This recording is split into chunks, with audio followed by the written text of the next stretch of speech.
Hey guys, Greg Street. I'm one of the designers in League of Legends, back to answer more questions about our development philosophy and how we think about League and why we do some of the crazy things that we do.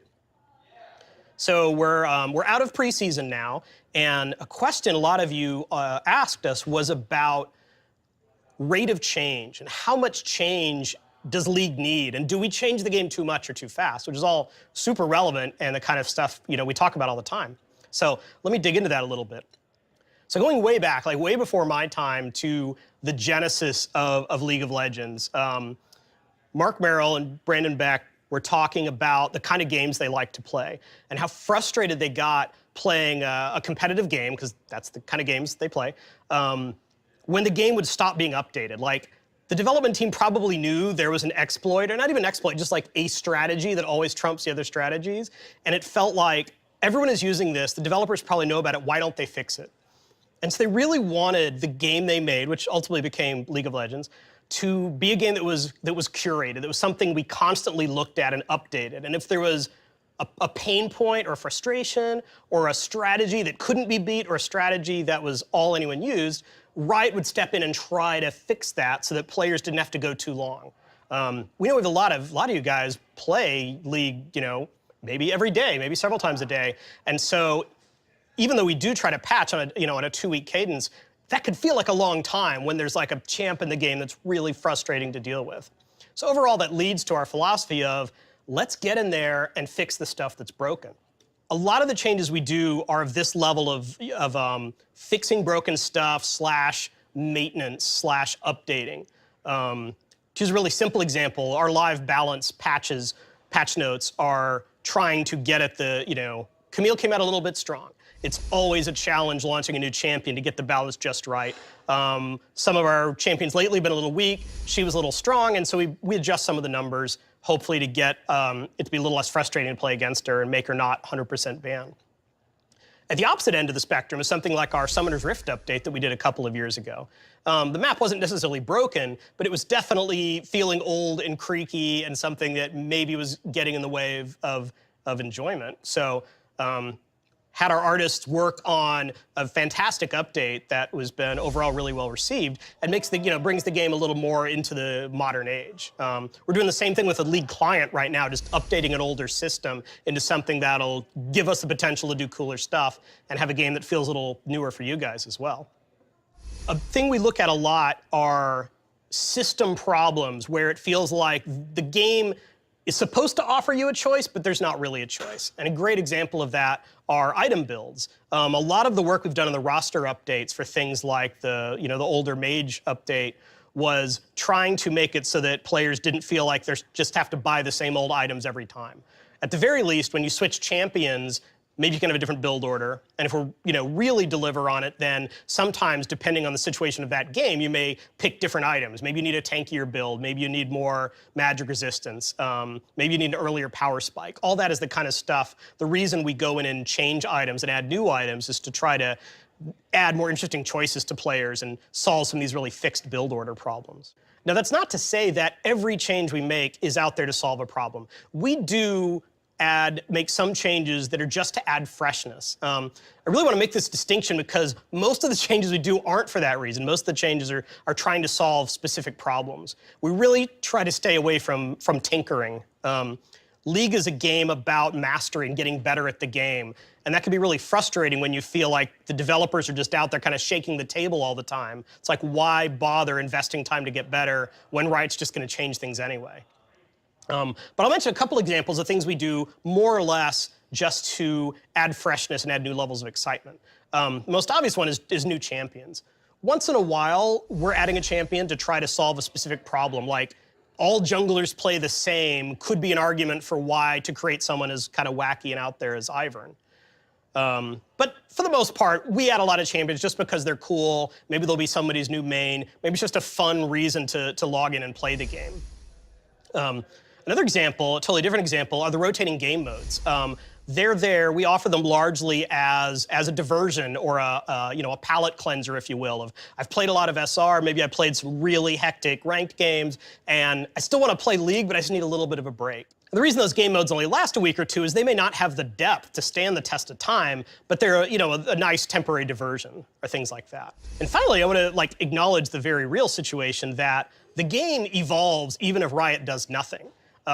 Players develop new strategies. They develop new counter strategies to those strategies. Champions rise or fall sometimes depending on if a pro picked them and did a particularly flashy game with an odd pick, and suddenly now everyone's trying to use that champion. It's honestly a big challenge of this job to figure out when is the community going to solve this on their own, and probably they'll solve almost every problem on their own given enough time. When is the community going to solve this quickly enough that it's not frustrating? And when does Riot need to step in because it's starting to feel like, oh, I'm going to see Lee Sin every single game. Yeah, eventually a counter will arise, but I'd rather Riot just get in there and do something now so that my Thursday game is still fun to play. So I talked a little bit about why we might make a change and what we're hoping that our changes accomplish in the game. But I definitely want to talk about the fact that there's risk to change too. There are bad things that we can do if we change the game too much. And I'll kind of break those down into 3 or 4 categories. First, the more the game changes, the harder it is for someone who's taken a break to come back to League. And we know a pretty regular play style is I'm super engaged with League right now, and then maybe another game comes out, I'm playing that for a while, but I go back to League.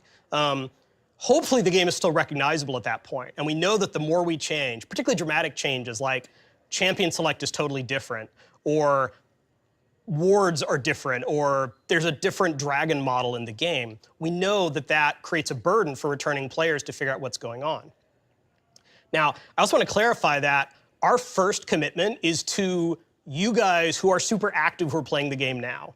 We don't want to dumb the game down just for the sake of someone who may or may not come back to League after they've taken a break. We really have to commit to making sure the game is fun for people who are actively enjoying it. Now, that said, there are some things we could do to make the game a little easier to return to for someone who's taken a break. First of all, we've talked about how the initial onboarding experience of League is one of those things that is outdated and something we desperately do need to improve. And that goes for the returning experience as well. We don't do a lot of explaining like, oh, you've been away from the game for a while. Let me tell you about dragons are totally different now. Let me tell you that this champion, hey, Warwick plays pretty differently than the last game you may have played with Warwick. And I think there are ways to do that that aren't just, piles and piles of patch notes. And then also, there are fundamentals of League that we want to stay the same. If you log out today and you don't log back in until 2019, the beginning of the game should still probably start with everyone zoning in to the Nexus, and the game should probably end with you getting into the enemy base and doing some damage there. Even if the champions change, the items you buy, the way you buy items, all of that could change, but enough of it will still feel like League of Legends. So another cost of change is the amount of disruption it can have on players. We do want League to be a competitive game, and that goes from everyone playing ranked all the way up to professional esports. We know that dramatic changes can have a huge impact on players who have spent hundreds of hours perfecting certain plays or strategies, and we try to be very sensitive to that. I'm sure a lot of you realize by now that we try to focus the biggest changes to the game in preseason and midseason precisely to kind of minimize that impact as much as possible and give you guys a chance to react to the changes and give us feedback to get things in a good spot before it really counts. It's also worth pointing out, like I mentioned before, that we want adaptation to some degree to be an important skill for League of Legends because the game is going to change, even if Riot doesn't step in. And it's important that, one of the execution is very important to being good at League, but so is just being able to shift as the game itself shifts. Some amount of that we think is healthy. And then finally, another cost of change is interrupting the mastery curve. League is a game about getting better at better. Every game you play, you learn something, and you can see yourself improve, and that's really satisfying. And we know that if we step in too much, particularly if it's very disruptive, that players may just lose that desire to adapt. It's like, why bother trying to solve this problem? Riot's just gonna, get in and mess with it in a week or two anyway. I've talked about this a little bit already, but what I really want to focus on is how we try to mitigate those risks. First of all, we aren't just going for incremental changes. Like, if a designer has a pitch to make a champion 1 or 2% better on whatever holistic scale you're measuring with, that's not good enough. We should strive for changes that make the game 10%, 30%, 200% better. That's kind of the scale of how we hold ourselves accountable to making sure we're making changes the game really needs. Now, I know we don't always hit it, and we certainly sometimes break things with well-meaning changes, but we do have a goal. Furthermore, not only do we have a strategy, but we try to have follow-up too. Even the best, well-thought-of, beautiful designs sometimes don't stand a chance once they get out there into the hands of millions of players. So we realize, wow, we thought this was going to work, but we now have evidence that it doesn't, and we need to follow up. That's where the two-week patch cycle can really help, because then if we overshoot or we miss or the idea was just terrible, we do have an opportunity to back it up before things kind of go on too long and maybe get worse and worse. So kind of in conclusion, I talked about how we think about change, and then I talked about some of the risks of change and how we try to mitigate those risks. But one of the points I originally posed was how much change is too much? And there isn't like a super simple answer to that, except to say it's an ongoing discussion. For example, I've learned that as a developer, I am fairly risk tolerant. And the fact that we have the opportunity to follow up with patches makes me feel a little safer with trying something that we have confidence in, but we don't 100% know what's going to happen. But by contrast, Brandon Beck will raise the question of, are we changing too much at once? Are we making it hard for a player who doesn't study every single patch note to really keep up with what's going on in the game? And are we making it, certainly hard for someone who hasn't been, actively playing League lately to keep up with everything that's going on? And my point is not that, this is my call to make or this is Brandon's call to make, more that we talk about this kind of thing all the time. And I don't think there's a right answer. We have to keep challenging ourselves to figure out what makes the most sense for you guys and for League overall. We do make the designers or anyone making a change kind of make a case for why that change is important and how they'll follow up if it doesn't work out. But honestly, this is one of those points where I would love to bring players into the discussion a little more. We'd love to hear from you, like, are we changing things too quickly, or do you think that we let stuff go too long sometimes before we step in? So please let us know. So that was a really long discussion. Thanks so much for sticking with me up until now. Really look forward to reading your thoughts on this topic. Thank you.